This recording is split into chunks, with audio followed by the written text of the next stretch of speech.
What's going on, everyone? Welcome back to another episode of the JT Sports Podcast. I'm your host, JT. Got a really exciting episode for you guys today. We're going to be discussing how improved will the Giants' offense be this upcoming season. If Tua Tagovailoa stays healthy, how far can the Dolphins go? Why more NFL running backs need to be like Deebo Samuels? We're going to talk some college football. Will Clemson return to the college football playoffs? They haven't appeared in the college football postseason playoff tournament since 2020. And then I'm going to be giving you guys my 5 most underrated teams going into the upcoming 2023 college football season. Will Texas and Oklahoma struggle once they move to the SEC next year in 2024? And there are some reports coming out that Zach Wilson looks like a completely different quarterback for the New York Jets. Before we begin, if you haven't already and you're new, make sure that you go ahead, like the video, and subscribe to the channel. We go live every day, Monday through Friday at 5 p.m. Eastern Time. Remember that this podcast isn't just available on YouTube. You can find us on all audio platforms, wherever you get your podcast from. Apple, Google, Spotify, Amazon. You can find the JT Sports Podcast. If you enjoyed this episode and you want to support the channel, leave us with a 5-star review. We will greatly appreciate it. We are trying to get to 100 5-star reviews before the start of the NFL and college football season. So make sure to go ahead, give us a 5-star review if you want to support the channel and you enjoy the content. How improved do you guys think the New York Giants offense is going to be this season? Now, Giants fans are really excited with the additions that they are bringing in on offense this year. You traded for tight end Darren Waller, who's one of the best tight ends in the league when he's able to stay healthy. You re-signed Darius Slayton, Daniel Jones. You also are going to be bringing in a pretty good draft class. You drafted center out of Minnesota, John Michael Schmitz, arguably the best center coming out of this year's draft. And you also drafted speedster wideout out of Tennessee, Jalin Hyatt. So this New York Giants offense, they do bring in some pretty talented players, but is this enough for this offense to drastically improve? Can this become a top 10 offense this year? Because honestly, I don't really think that the Giants offense is going to be all that improved this year.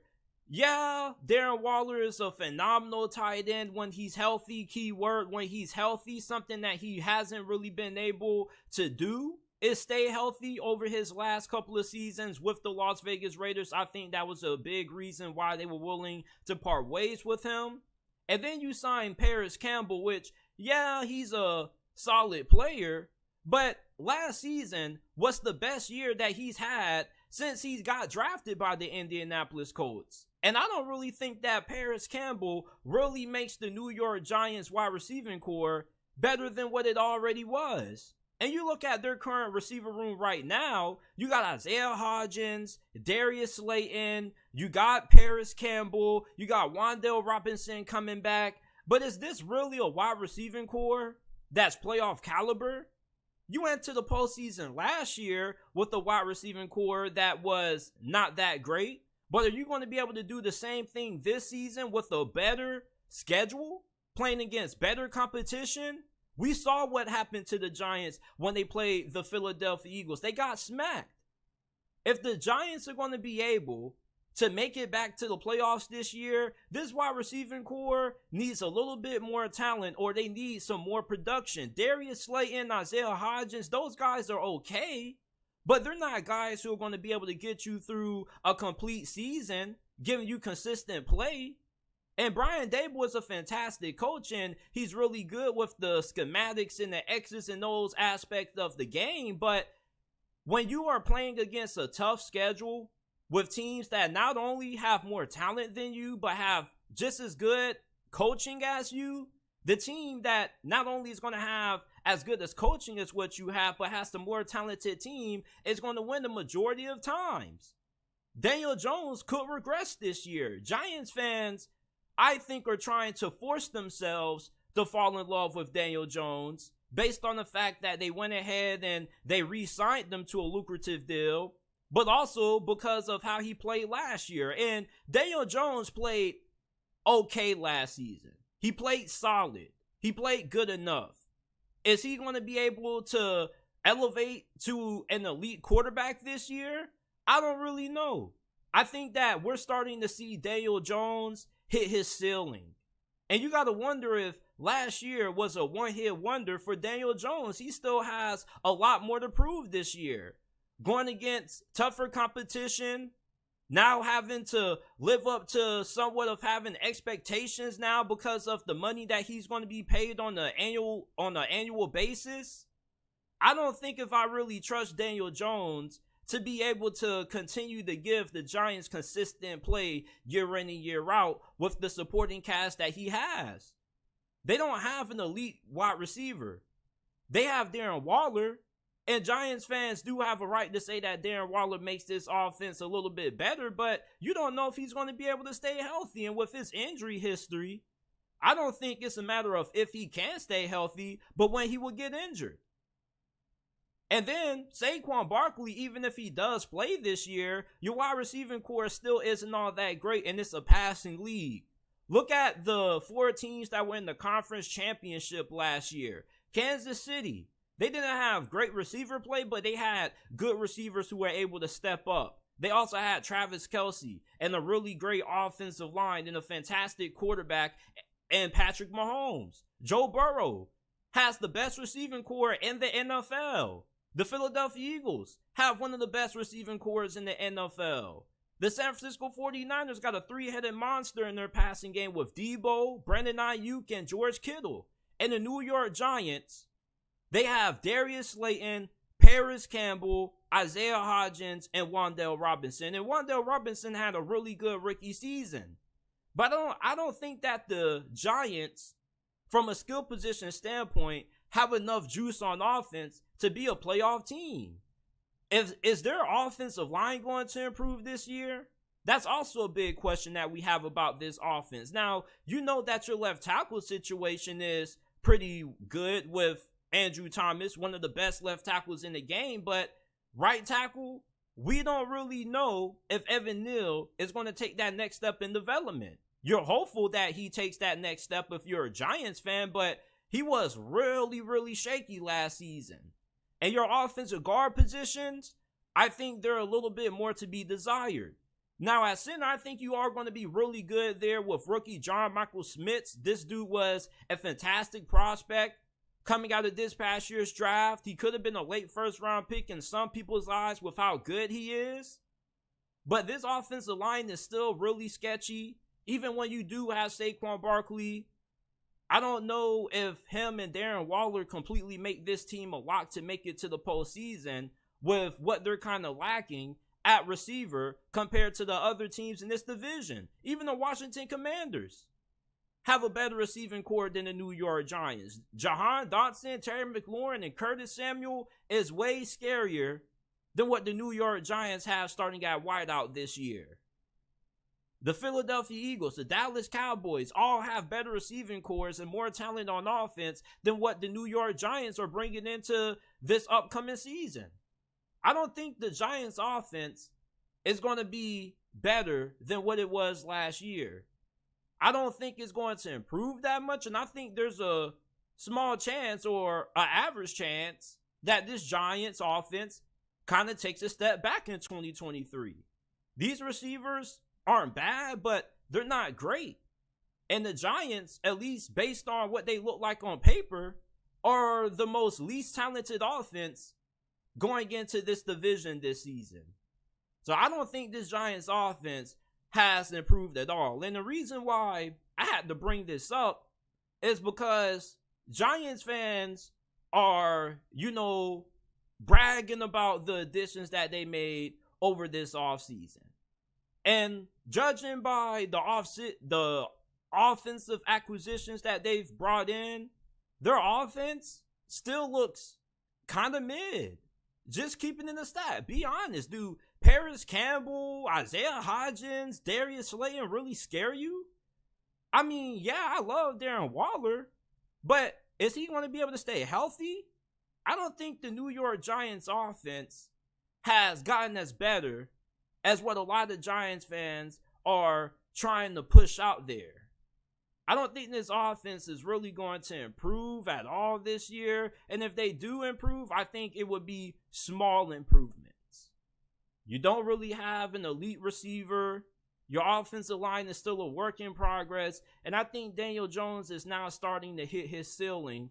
But you guys let me know how you guys feel about the New York Giants offense and how improved you feel this offense would be in 2023.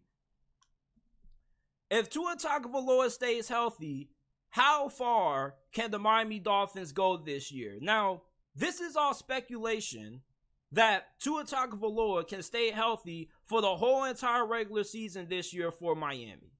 If that happens, is Miami a serious threat once they make it to the playoffs? Now, I feel with a healthy Tua, the Dolphins probably are going to end up having one of the best records in the AFC, and they potentially could end up winning the division from the Buffalo Bills. The Miami Dolphins, when you look at this roster from a pure talent standpoint on paper, this is one of the best rosters in the whole entire NFL. You got the fastest offense in the NFL with Tyreek Hill, Jalen Waddle, Chosen Anderson at wide receiver, Raheem Mostert, Devin A-Chain at running back. You only wonder if this offensive line is going to be able to improve this year. And if this offensive line can be average or above average, this Dolphins team is going to be really scary. And you're not going to want to see this team in the playoffs. With how great this defense is going to be with Vic Fangio as their defensive coordinator, if Tua was healthy last year, the Miami Dolphins would have beaten the Buffalo Bills in the wild card round. Buffalo was being reckless with the football. Their defense was getting a little bit tired late in that game. Tua plays last year in that wild card round, loss against the Buffalo Bills. I think that ends up turning into a W for the Dolphins, and they knock out the Bills in the first round. So imagine how far this team can go this year with what they've brought in to improve this defense with Vic Fangio. His defenses have been implemented by half of the defensive coordinators currently employed right now, and there are a lot of defensive minds who come from under his coaching tree. The Dolphins' run game probably will need to improve, but I believe that it will. I don't think the Dolphins' run game is bad. I think that Mike McDaniel has a tendency to get a little bit one-sided with his play calling. I think he can become a little bit pass heavy at times.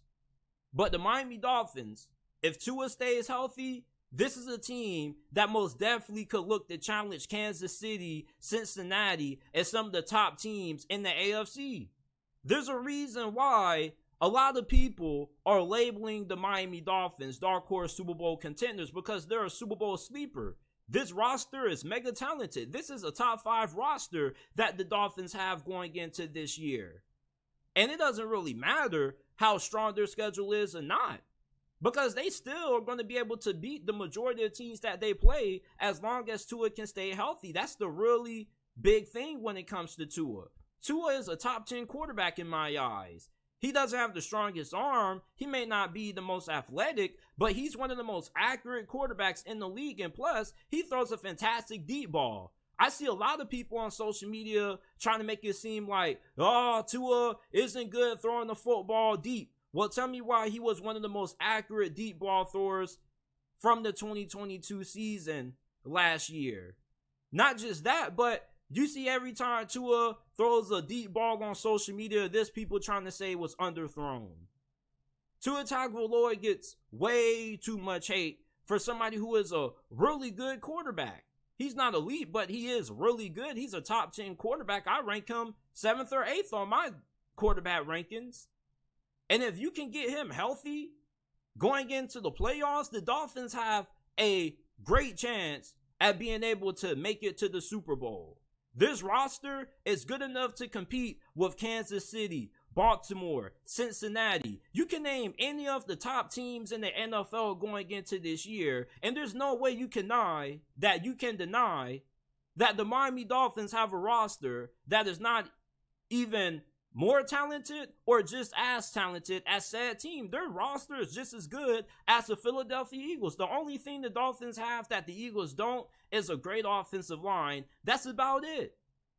So there is nothing that really separates the Dolphins from the top contenders in the NFL from how good they actually are.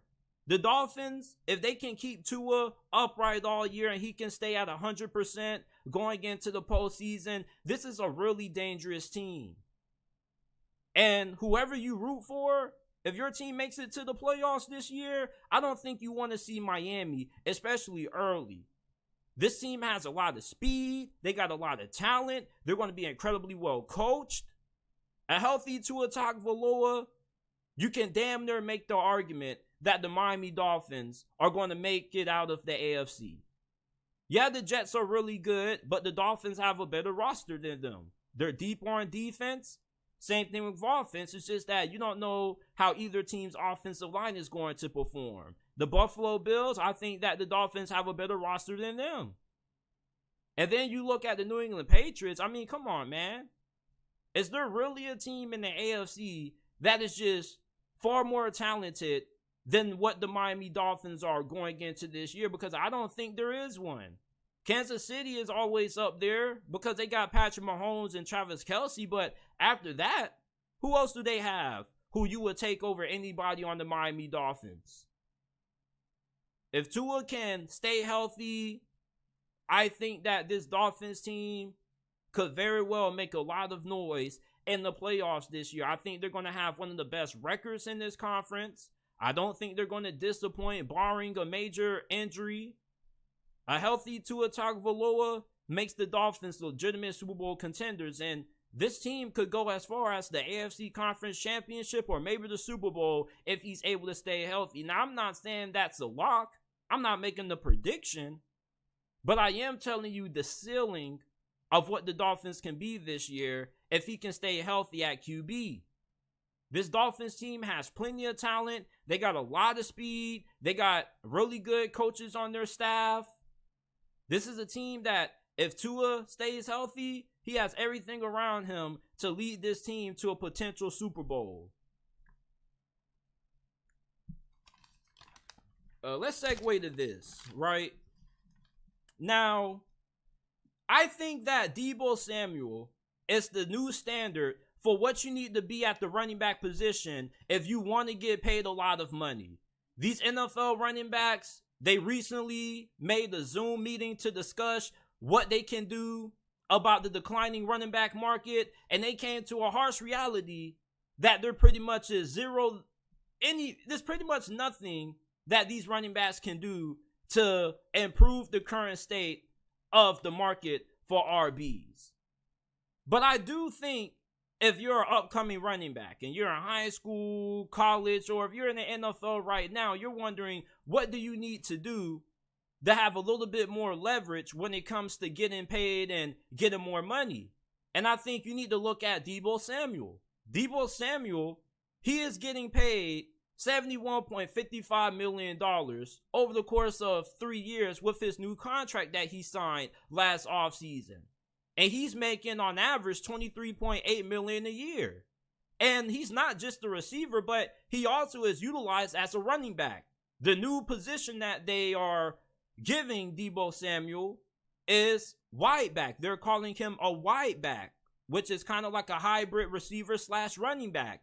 And Deebo Samuel, with him getting $23.8 million a year, when you compare that to the highest paid running back, which is Christian McCaffrey, he has him beat by a pretty big margin. Christian McCaffrey's making $16 million a year. So Deebo Samuel, if you look at his contract and where he ranks up amongst running backs, is not even close. He's getting way more money than them.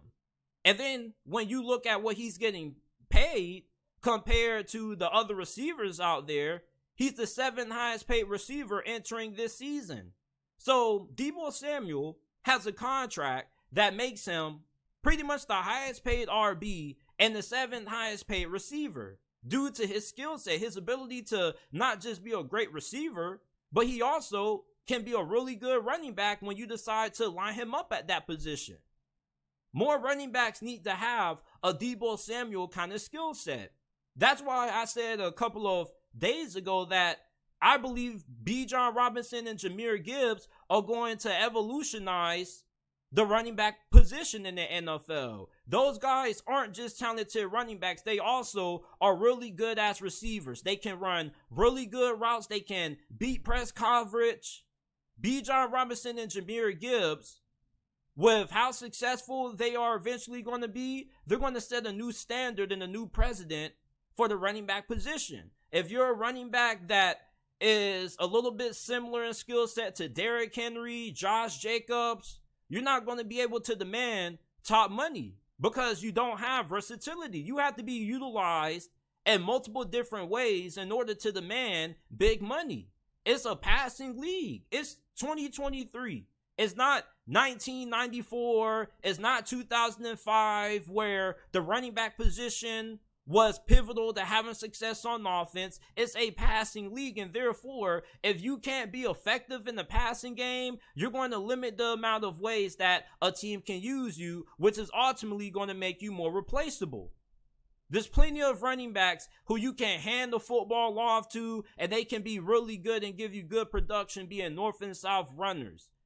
But if you can bring more to the table, like Deebo Samuel or even Christian McCaffrey, being able to line up wide and not just be a great running back, but a threat at receiver, you bring more value to yourself, which makes you harder to replace. It's hard to find running backs that have great route running and can play receiver. More running backs coming into the league need to have a skill set like Deebo Samuel or even Le'Veon Bell. I think Le'Veon Bell is somebody who doesn't really get talked about enough for how much of a trailblazer he was at the running back position for Pittsburgh. He was also utilized as a receiver as well, and he was good enough to be compared to a wide receiver too. That's why he was asking for so much money. And for running backs like Austin Eckler, who may have a little bit of a similar skill set to Deebo Samuel, you got to be able to stay healthy, and you also got to be young. Austin Eckler is getting up there in age. An age where most running backs start to decline, so that's why he's not getting money. Saquon Barkley, he has a little bit of an injury history. And Josh Jacobs, I don't know why he hasn't been paid yet. But none of those guys that I just mentioned, outside of Austin Eckler, has a skill set that's even remotely close to what Deebo Samuels brings to the table. The running back position has changed. These running backs can get mad and complain about what they feel they should be getting paid all they want to. But if you don't make a team realize how valuable you are with your versatility, they're going to view you as a easily replaceable, player. The players that are able to get the most money at the running back position are going to be the running backs that are able to be versatile, that can impact the passing game in a major way like Bijan Robinson and Jahmyr Gibbs are going to be.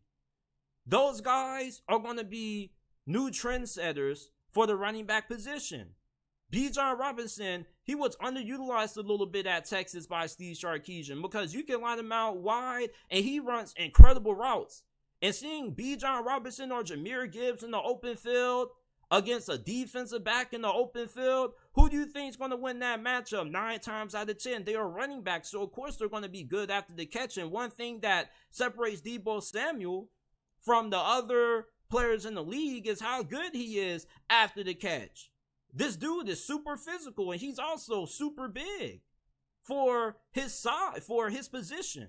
You don't really see receivers that have Deebo Samuel's kind of skill set after the catch, and you don't see running backs that have his kind of skill set when it comes to running routes out of the backfield.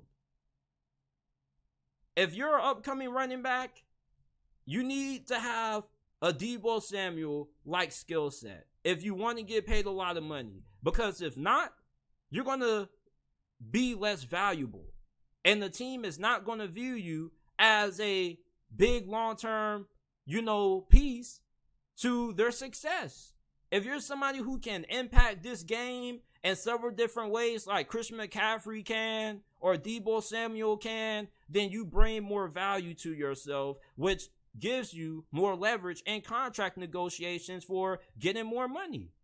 And Deebo Samuel isn't even that good. As a matter of fact, I think he probably is the most overrated player in the NFL. The 49ers gave him all that money after one all-pro season. And look what happened to him last year. His production dropped, and he also struggled to stay on the field with injuries. So these running backs talk about how they can't get paid, and the biggest factor against them is that, oh, well, they can't stay healthy long term. But yet Deebo Samuel is making $23.8 million a year, being able to play both running back and receiver. If you're a running back, you need to go out there and hit that damn jug machine and get those hands right, and go to a receivers coach that can improve your route running and your footwork and make you a weapon. You don't just need to be a great running back anymore, people. You need to be a weapon. You need to be one of those players that just cannot be taken off the field because you can do everything. Oh, take him out at running back and put him in at wide receiver. That's what Arthur Smith is going to be telling B. John Robinson.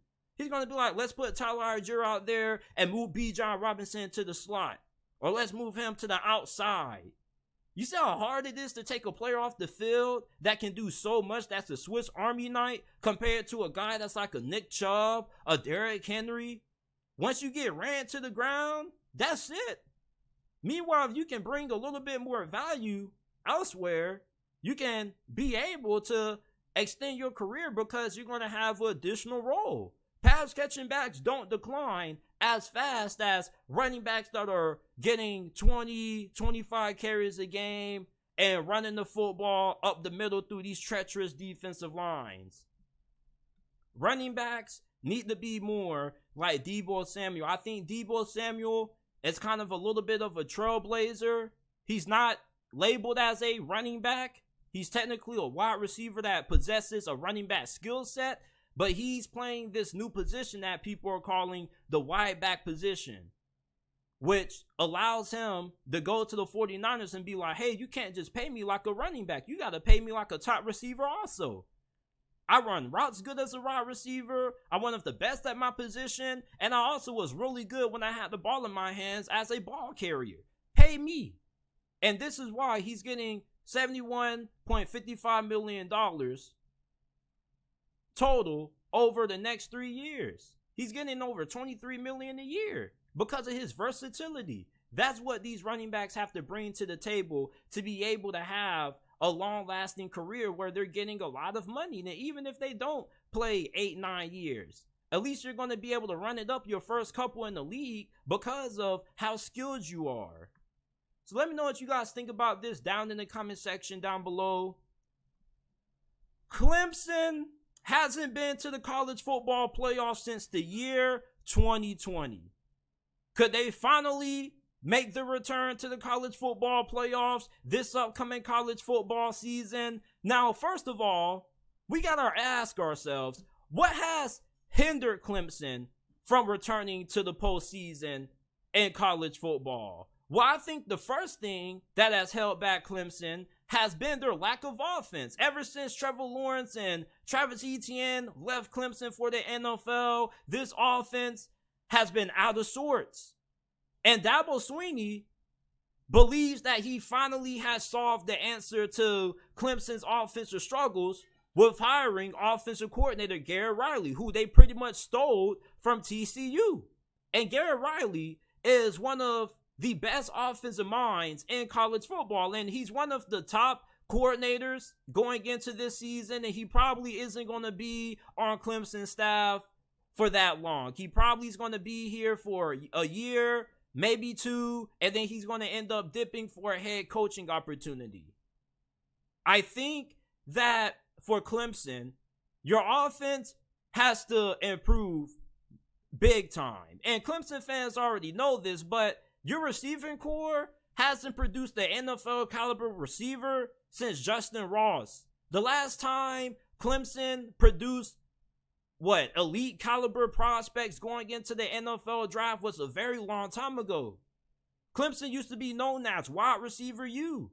And when you look at the talent that they have at wide receiver now, they still are stacked at that position. You got Bo Collins, who should have a breakout season. He was tied for the team lead in touchdowns. You got Antonio Williams coming back for another season, who was your leading receiver in yards last year.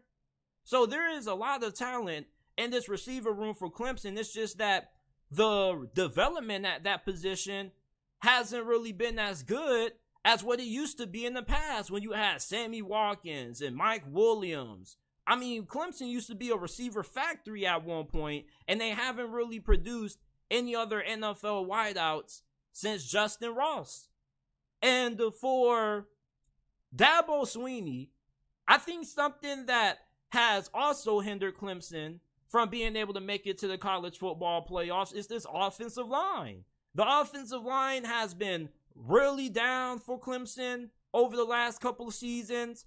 And Dabo, he's somebody that doesn't like to use the transfer portal. As a matter of fact, when Dabo Swinney uses the transfer portal, it's pretty much the troll, because he ends up taking back a former player. Like, you don't know how many times I got a notification on my iPhone that says Clemson just got a new transfer, and it's a dude who used to play quarterback for them a couple of years ago. Like, what the hell? Come on, Dabo.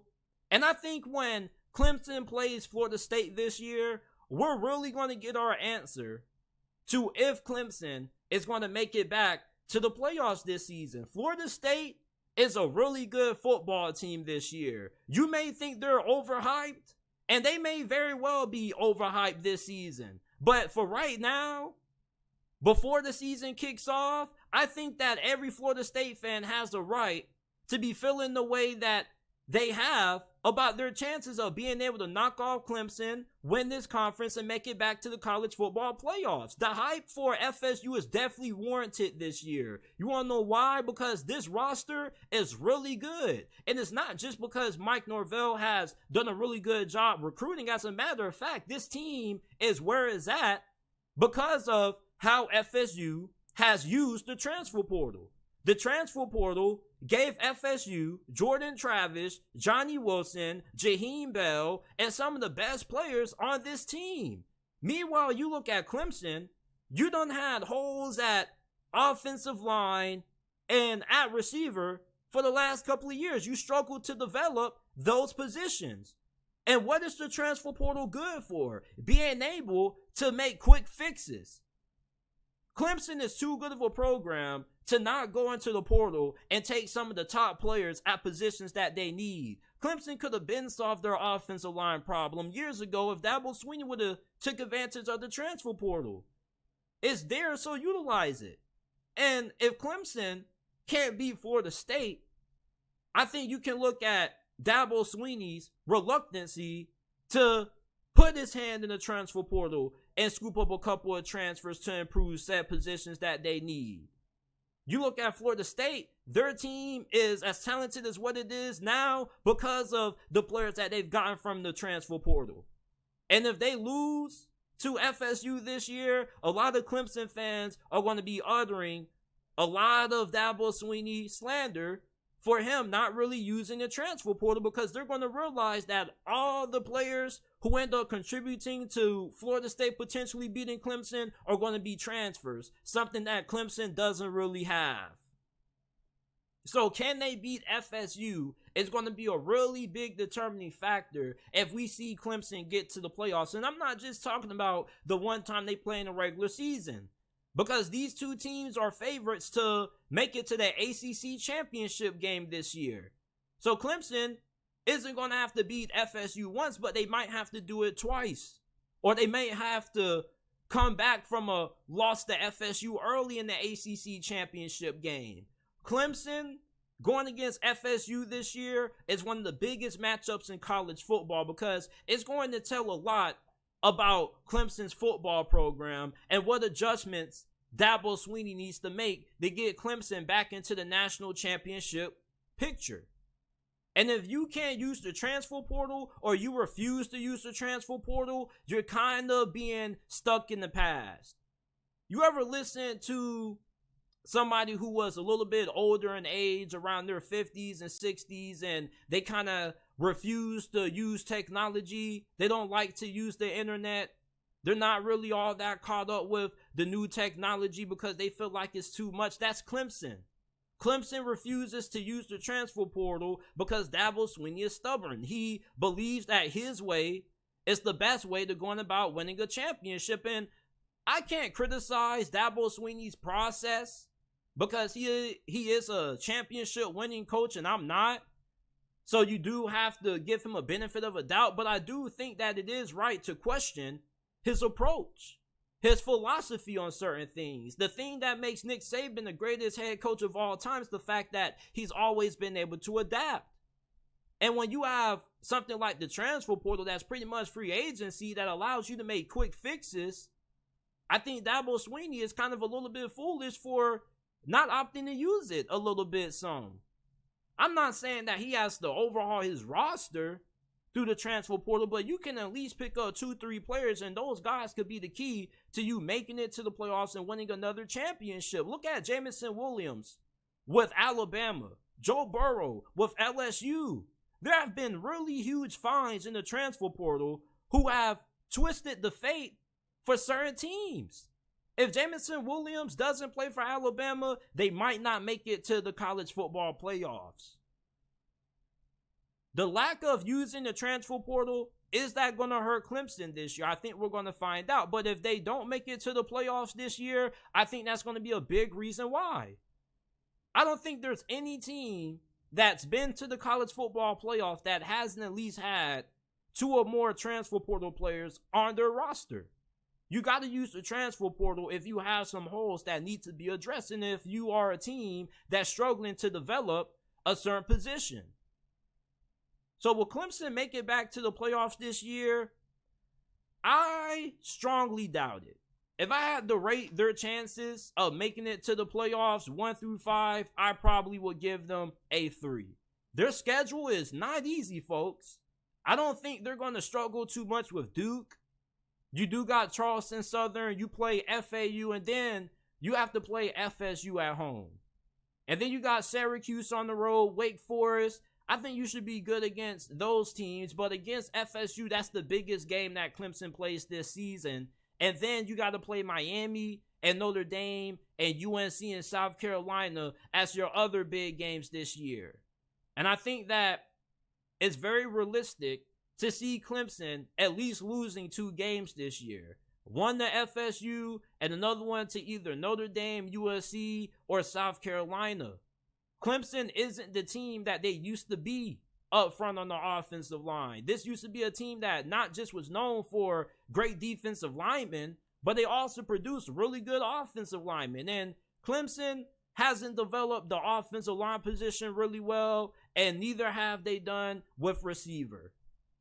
I don't think Clemson is going to make it back to the college football playoffs this year. I think they're going to lose to Florida State, and they're going to realize that, hey, if we want to be able to compete for a national championship, we got to be able to utilize the transfer portal to make quick fixes at positions that we need. I think that Dabo Swinney's reluctancy or stubbornness to take advantage of the transfer portal is going to leave Clemson in the dust, and FSU, meanwhile, is going to beat them, capitalizing on something that they refuse to do.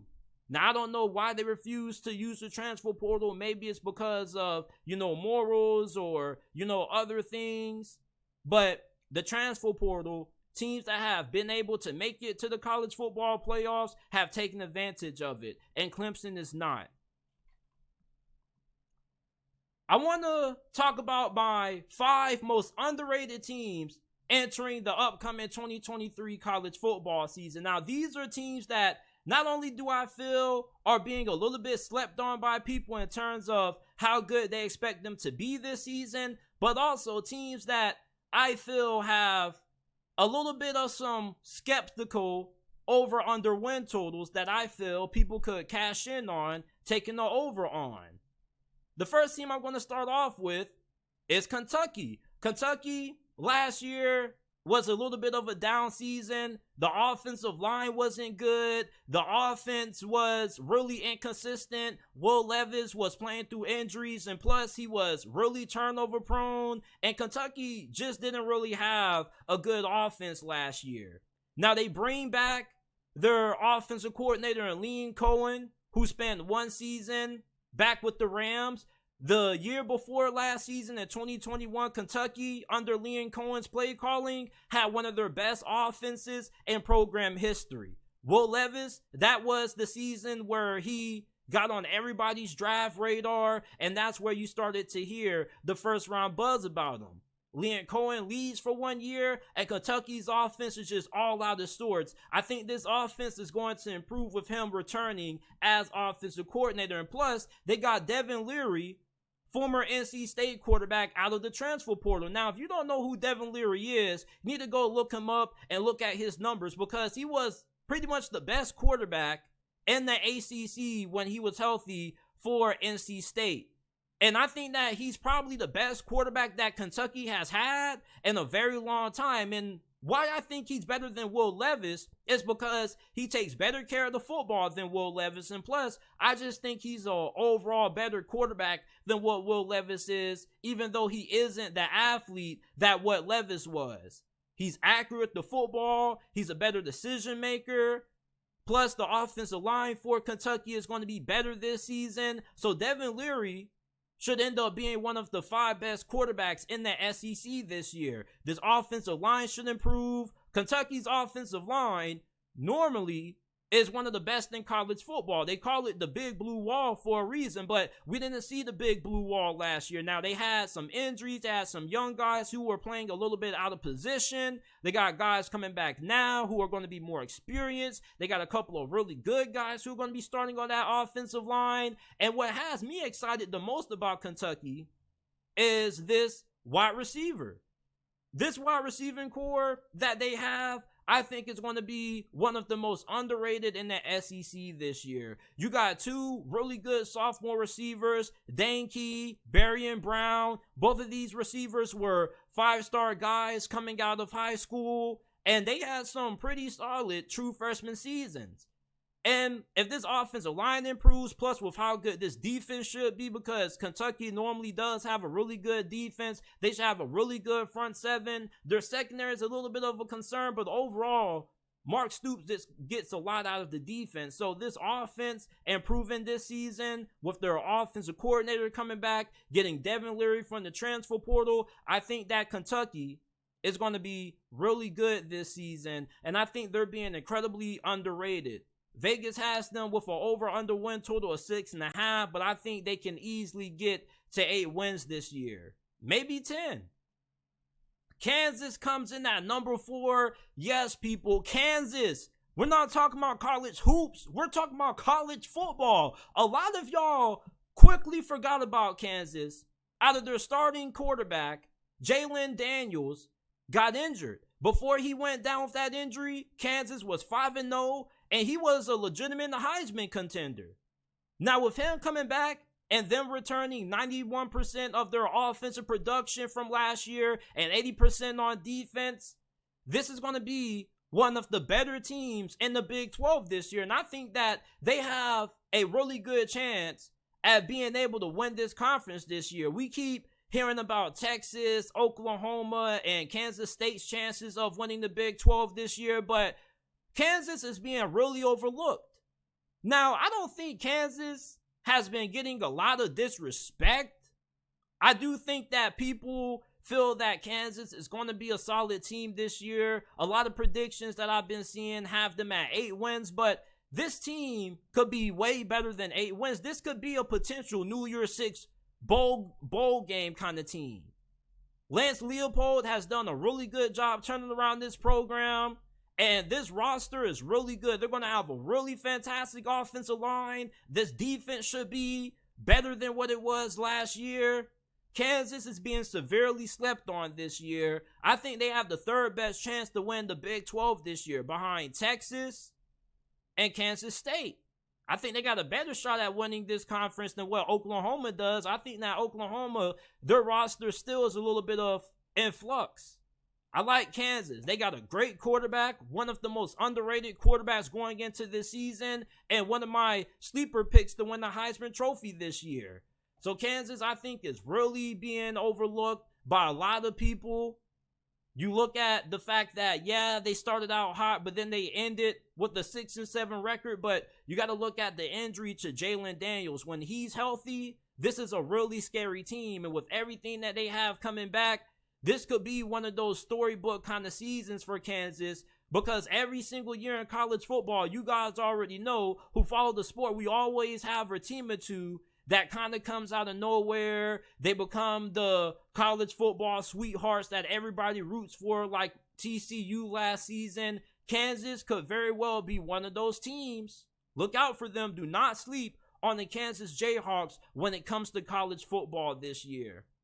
Arizona comes in at number 3. Now, I'm a little surprised that nobody, and I mean absolutely nobody, is talking about how Arizona could potentially have a breakthrough season. And it's funny how everybody's talking about Texas Tech breaking through, but you look at what Jedd Fisch has done at Arizona so far, they have a really good future ahead of them. They got an over-under win total of 5.5. Some websites have them at 5. But I think that Arizona is most definitely a bowl caliber team. And I have them winning around 7 to maybe 8 games this year. First of all, you're going to have one of the better quarterbacks in this conference in Jayden de Laura, who is really overlooked. We know about Shedeur, we know about Bo Nix, Michael Penix, and Caleb Williams, but Jayden de Laura is a really solid quarterback. He can extend plays. I think that he's pretty accurate with the football. And even though they did lose one of their best receivers to USC, they still have a really crowded wide receiver room that has plenty of talent. So this is going to be an explosive offense. Now, they probably won't play much defense. As a matter of fact, out of all the teams that I have on this list, they probably have the worst defense out of all of them. But they did use the transfer portal pretty heavy to address that side of the football. They got a lot of transfers on that side of the ball, including former Oregon transfer Justin Flo, who's going to be starting at linebacker for them this year. So Arizona, even if they don't have a good defense this year, once again, I think that this offense is good enough for them to win 6-7 games. And if they can get solid or serviceable defense this year, this could be an 8-win team or more, because their offensive line is really good. You just got to figure out what are going to be your weaknesses on defense and find out how to address them. And I think Arizona potentially could be an 8-win team or better. But if I had to give you a realistic prediction for Arizona, I got this team winning 7 games this year. And I think they deserve to be on this list with the fact that they only have a win total of 4.5 to 5. Keep your eyes out on Jedd Fisch and the Arizona Wildcats football program, because I believe that they're a team on the rise. Texas A&M is coming in at number 2. Now, you're probably saying that I'm cheating for putting Texas A&M on this list, because I don't think anybody's sleeping on Texas A&M for real. I don't see too many people who think that Texas A&M is going to have another season like what they did last year. But the reason why I got them on this list is because, yeah, people think they're going to be solid, they're going to bounce back, but I think Texas A&M is going to be able to challenge for the SEC West this year. And I don't mean they're going to be competing for 3rd place or 2nd place. Like, I legitimately believe that they are good enough to be able to compete with LSU, Alabama, and potentially win the SEC West this year and face off against Georgia in the SEC championship game if the Bobby Petrino hiring works out. You guys are sleeping on Texas A&M. This was a team that had one of the best rosters in all of college football last season. They were the 4th most talented team in college football in 2022, according to the 247 Sports Team Talent Composite Rankings. You forget that Texas A&M has brought in some of their best recruiting classes in school history over the last couple of years. Most of those guys are still on this squad. They're going to have an incredible defense. Their defensive line is going to be scary. If you thought that Georgia had some monsters on the defensive line, wait until you start seeing guys like Shamir Turner start to break out this year. Their offensive line is experienced. They got plenty of talent at receiver and running back. Connor Wigman showed a lot of promise during his freshman season. And Bobby Petrino is somebody who's been around the block for hell of years. He turned Lamar Jackson into a Heisman Trophy contender. Ryan Mallett was really good. RIP to him. Under Bobby Petrino's coaching, Texas A&M is going to be a legitimate threat for making it to the college football playoffs this year. I think that this is a dark horse college football playoff contender, and I also believe that they're going to be able to contend for the SEC West this year. Stop sleeping on Texas A&M. And lastly, I got to go with the Colorado bus, man. Like, you guys know that I've been on the Colorado hype train ever since Coach Prime first got hired to Boulder. And if Colorado ends up winning 6 games or more this year, I want to make sure that everybody comes back and they come to this comment section. And for those of y'all who doubted Coach Prime, I want you to say, JT, I was wrong, you was right. Because you see, the problem with a lot of people on the internet is that when people like me are wrong, you're going to record it and make fun of it. But when people like me are right, you're nowhere to be found. So I want to make sure when Colorado wins more than 3 games this year, that everybody knows where to find me. Like Coach Prime says, I'm not hard to find. You got Shedeur Sanders, one of the best quarterbacks, not just in the Pac-12, but in college football. You got people who are trying to say, oh, Shedeur Sanders was good in the FCS. He's going to struggle at a tougher division. He's going to struggle in a tougher conference. Like, you make no sense. Shedeur Sanders was dominating at Jackson State. If you don't think he's going to dominate these Pac-12 defenses, where most of these defenses were ranked in the hundreds in yards per game allowed and passing yards per game allowed, I think it's fair to call you a hater. His receiving core with Jimmy Horn Jr., Xavier Weaver, who come from USF, are going to be really good additions to this offense. You got Travis Hunter playing both sides of the football. This offensive line, by the way, is not small, because I keep hearing the narrative being thrown around that Colorado has a small offensive line. Their smallest offensive lineman, I think, is what, 290? Everybody other than them are 300 plus or bigger. They got guys who are what, 6'8", 315 on this offensive line. Colorado's offensive line is far from small, and I think that their offensive line is going to be really good. Shedeur Sanders is going to be thrown to a really good receiving core. You got Alton McCaskill back there at running back. Like, some of y'all need to do y'all research on Alton McCaskill. Now, he's coming off a major injury last year, but his true freshman season at Texas Tech, this dude was averaging over 5 yards per carry and 16 damn touchdowns as a true freshman. They got a really talented defense. Like, one thing about Coach Prime is that he's going to get a lot of talent. Now, not all of those guys are probably going to pan out, but most of the guys who they got from the transfer portal should be pretty productive and good enough for Colorado to win at least 6 games. Like, y'all act like Colorado is playing in the damn Big Ten or the SEC. They're playing in the Pac-12 since when has the Pac-12 been a powerhouse? And this is the conference that most of their best teams going into this season, like USC, Oregon, Washington, didn't have good defenses last year. So I think that Colorado is the most underrated team in college football going into this year. So these are my 5 most underrated teams in college football going into this season. Let me know what you guys are thinking about my list down in the comment section down below. Let me know if there's a team that I left off that you feel should be on here. And before we move on to our next segment, if you haven't already, make sure that you go ahead, like the video, subscribe to the channel. We go live every day, Monday through Friday at 5 p.m. Eastern time. I'm finna get a sip of water real quick.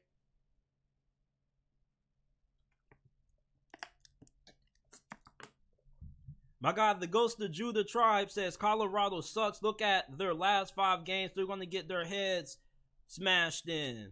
That's why Caleb Williams is the Heisman. Man, the reason why I think Colorado is going to be successful this year is because all of the best schools or the best teams going into the Pac-12 this year, their biggest questions are all on defense. Oregon, Washington, USC, even Utah all have questions with how good their defenses are going to be.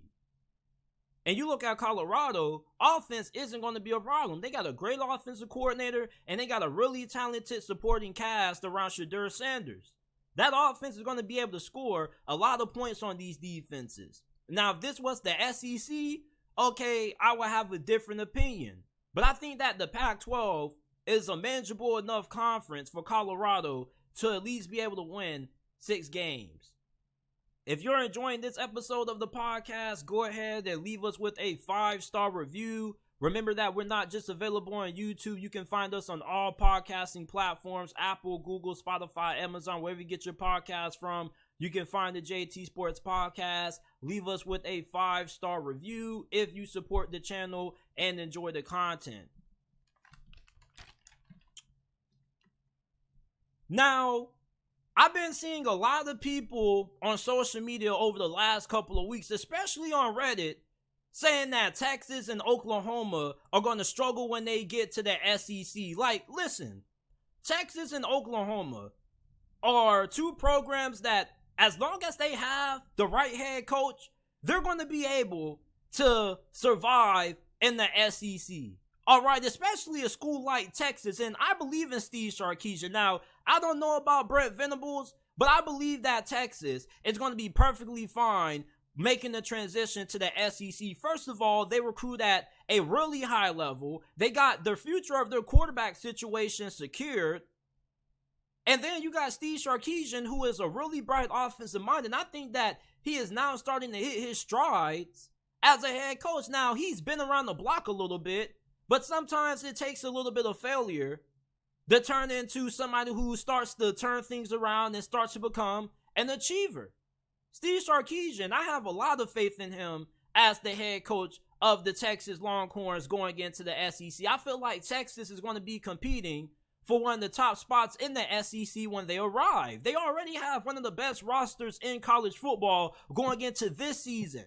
Imagine how good they're going to be with the added cycle, being able to use the transfer portal and the recruits that they're going to bring in, because they are once again having another really good recruiting class.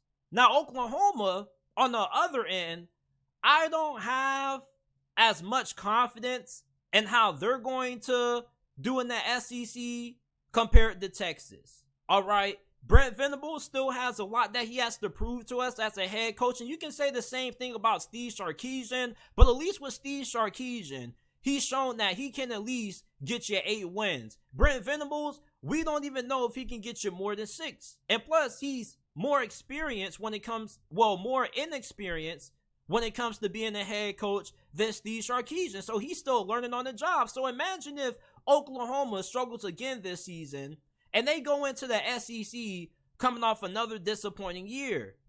The pressure is really going to be on Brent Venables, and plus he's still going to be learning. And learning in the SEC is really tough, especially when you're not only going against some of the best teams in college football every week, but you're also going to be coaching up against some of the best coaches as well.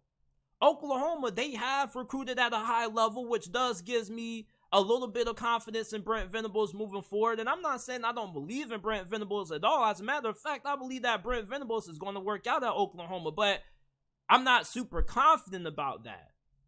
I have faith in Brent Venables. I like Brent Venables as a coach. I am impressed with how well he was able to recruit last year, but you still need to see that success translate on the field.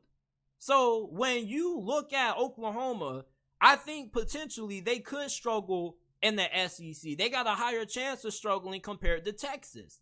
And Texas, with Steve Sarkisian at the helm, I think he actually is the right guy.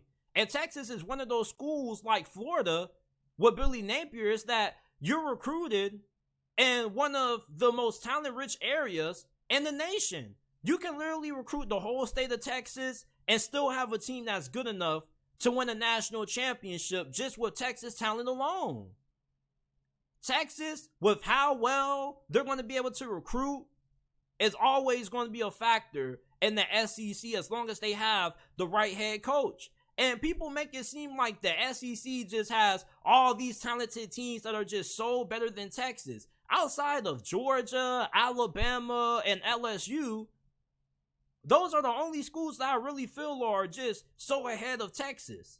You look at the rest of the SEC, minus those schools that I just mentioned, like Arkansas, Kentucky, Texas A&M, Tennessee, like Texas should be able to handle business against those schools.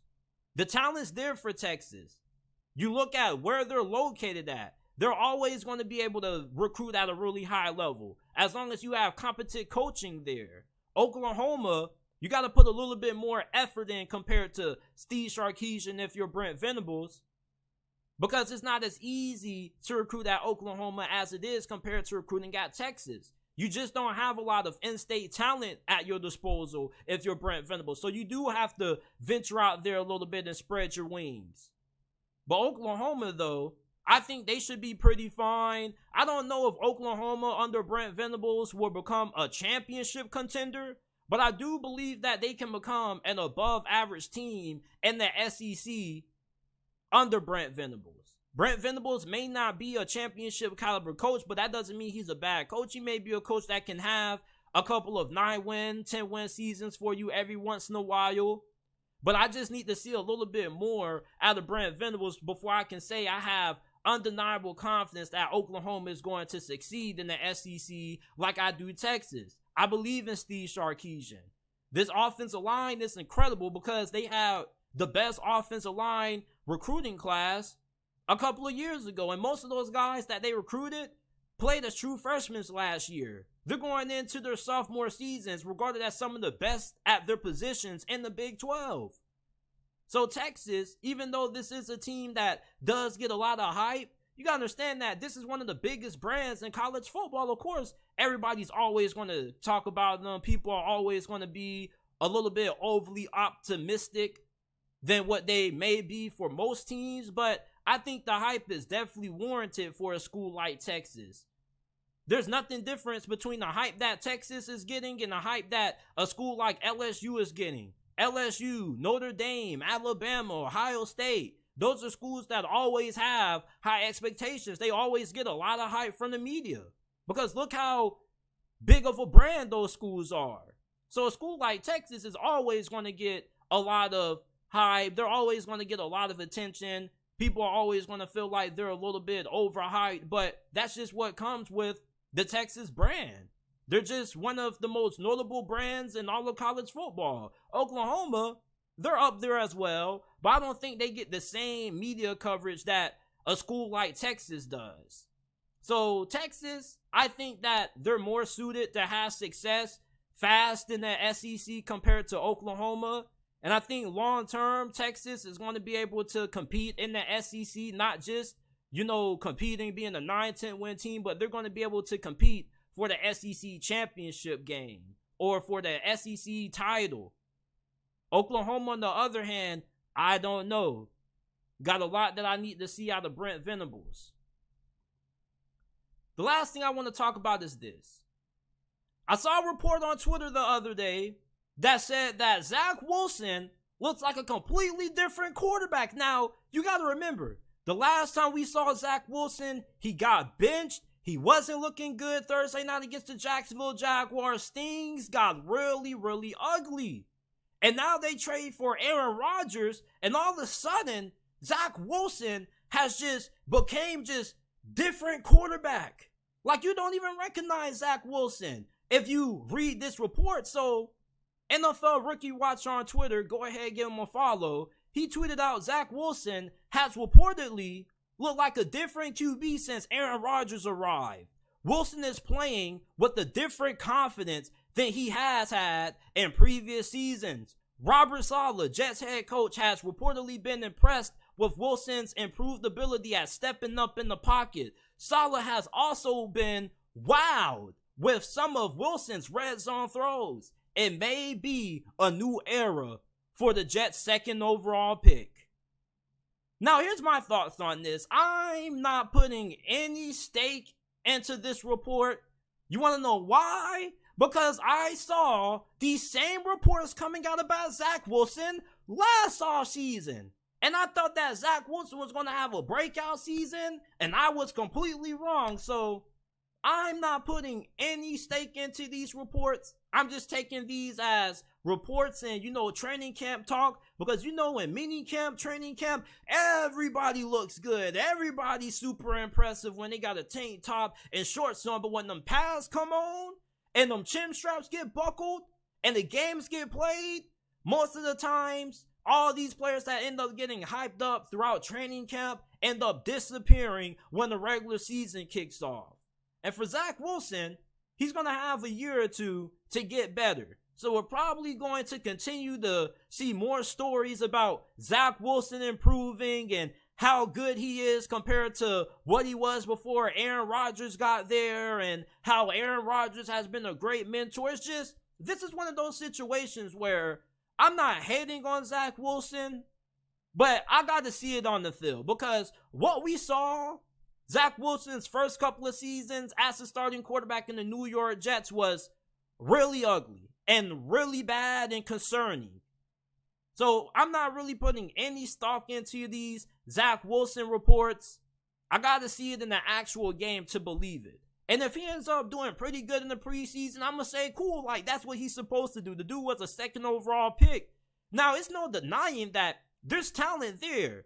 There's people that say, man, he got drafted so high because of the throws that he made during his pro day. Like, Zach Wilson, most of the throws that he made during his BYU pro day, he's made a couple of those in the NFL.